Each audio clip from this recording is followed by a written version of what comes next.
Here's a question that might change how you think about learning English forever.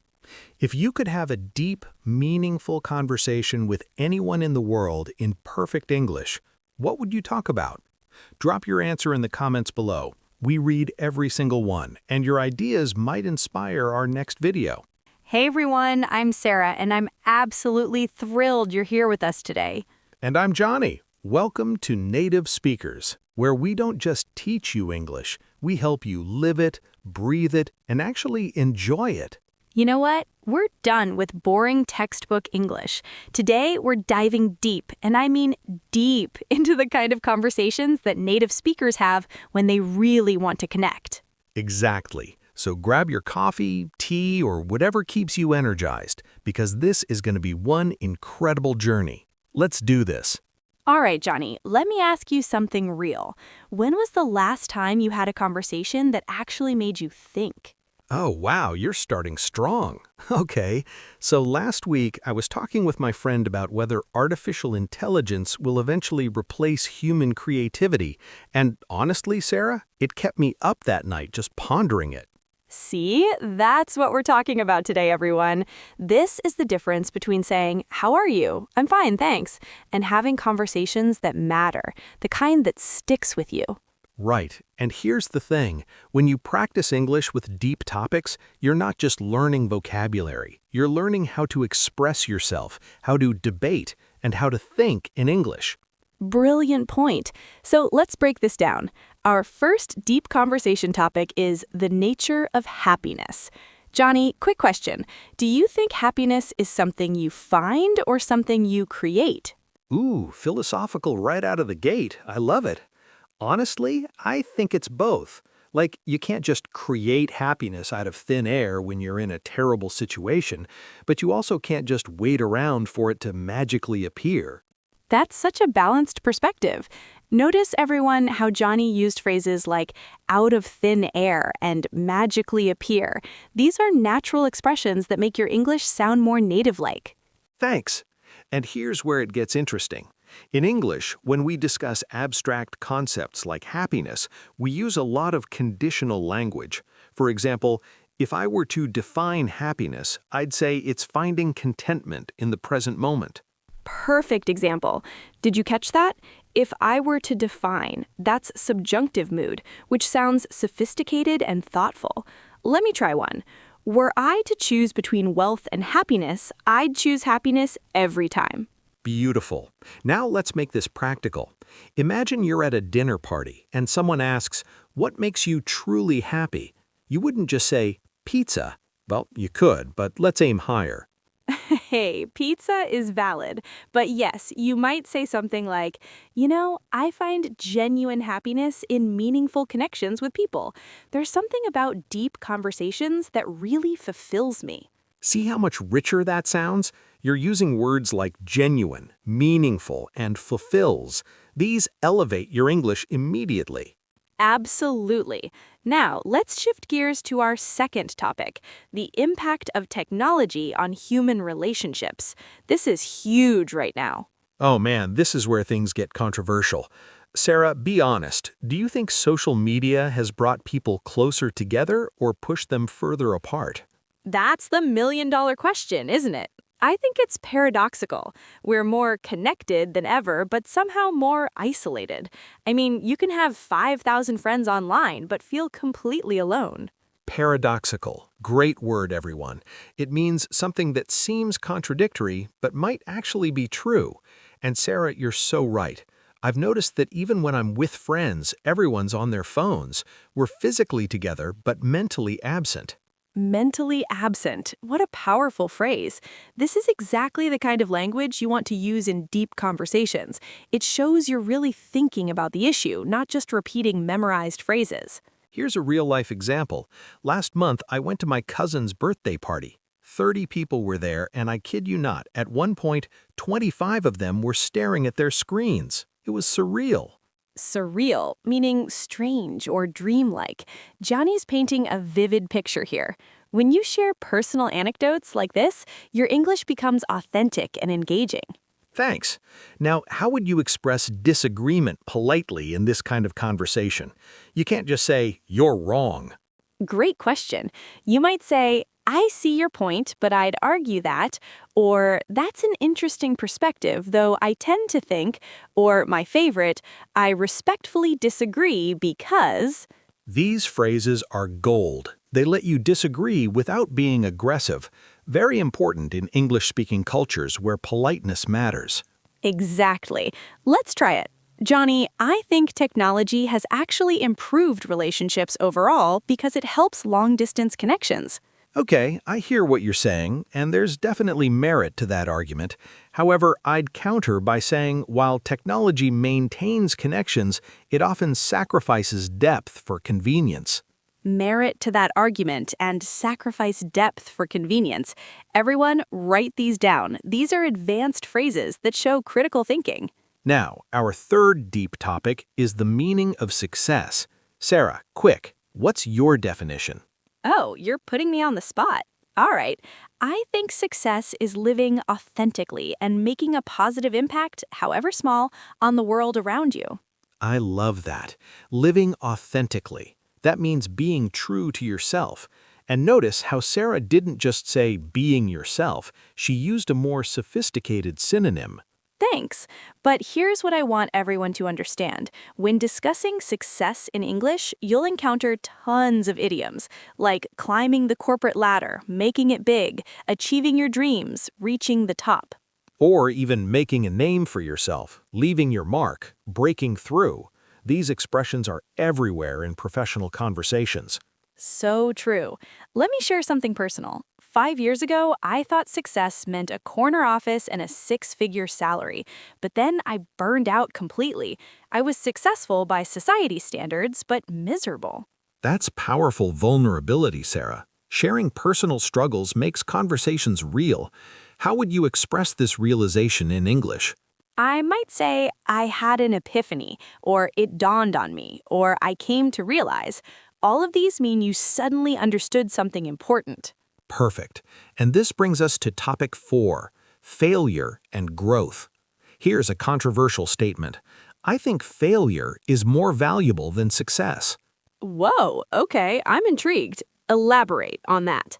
Elaborate, meaning explain in more detail. Great word. So think about it. When you succeed, you learn that your approach worked. But when you fail, you learned what doesn't work, why it doesn't work, and how to improve. That's 3 lessons versus 1. That's actually profound. You're basically saying that failure is a better teacher than success. Exactly. And in English, we have amazing expressions about this. Failure is the stepping stone to success. You learn more from your mistakes. What doesn't kill you makes you stronger. Though that last one is a bit cliche. Laughs. But seriously, everyone, when discussing failure in English, you want to sound reflective, not defeated. You might say, looking back, that failure was actually a blessing in disguise. Blessing in disguise. Something that seems bad but turns out to be good. Classic English idiom. Let me share a story. I failed my first IELTS exam. I was devastated, but that failure forced me to identify my weaknesses and work on them strategically. 6 months later, I passed with flying colors.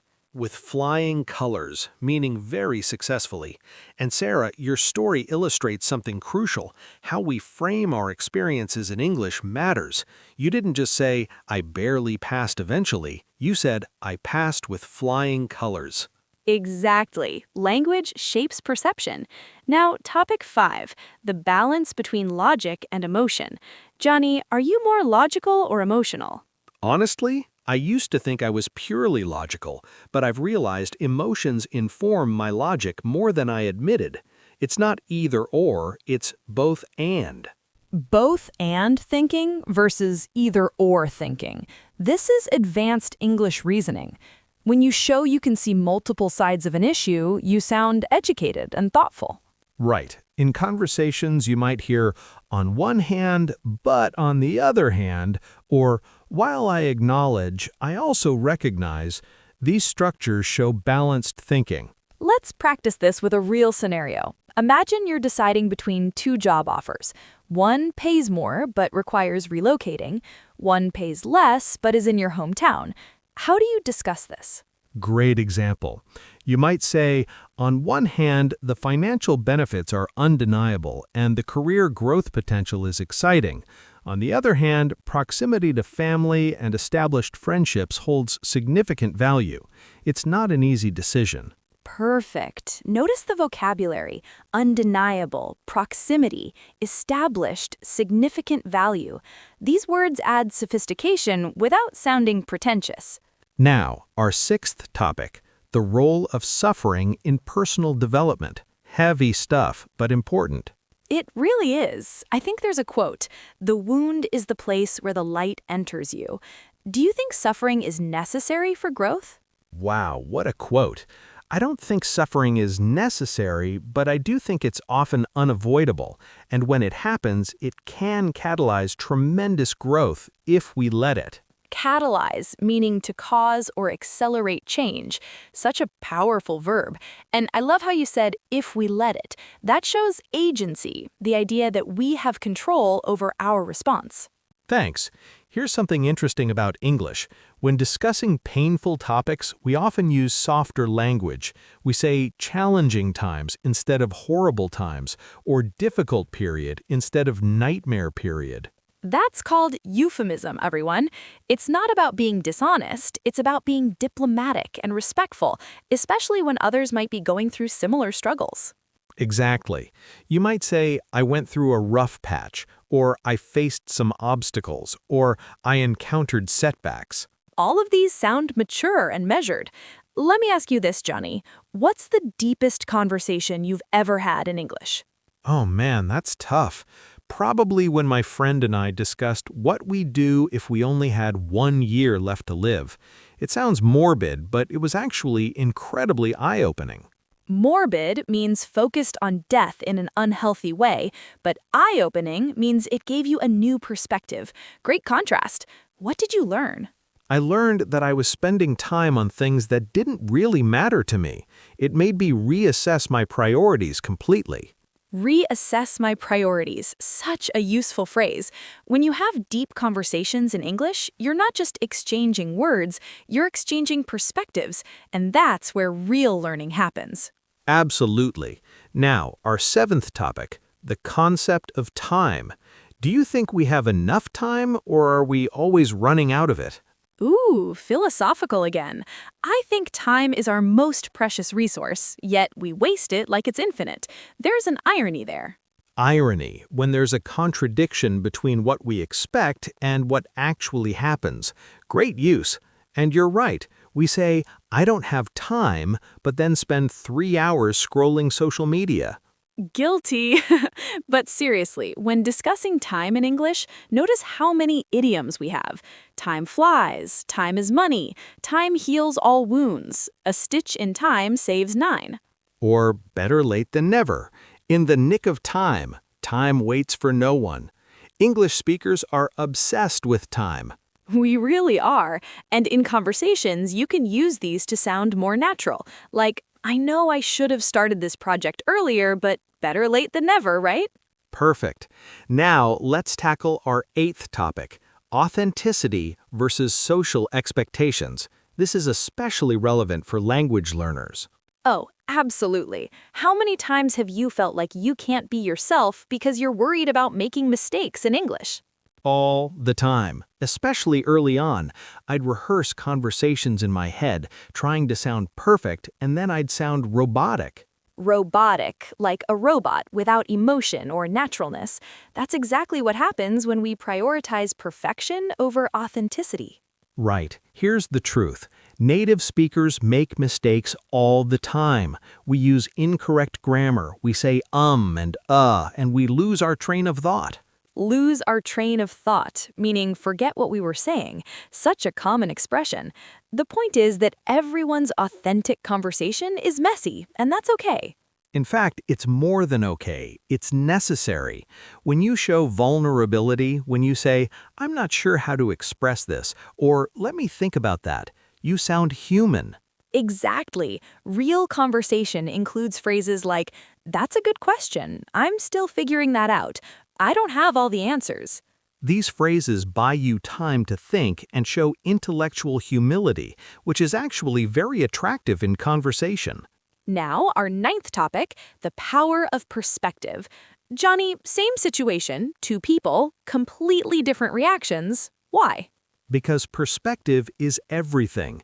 One person sees a rainy day as depressing, another sees it as cozy and peaceful. It's all about framing. Framing, how you choose to view something.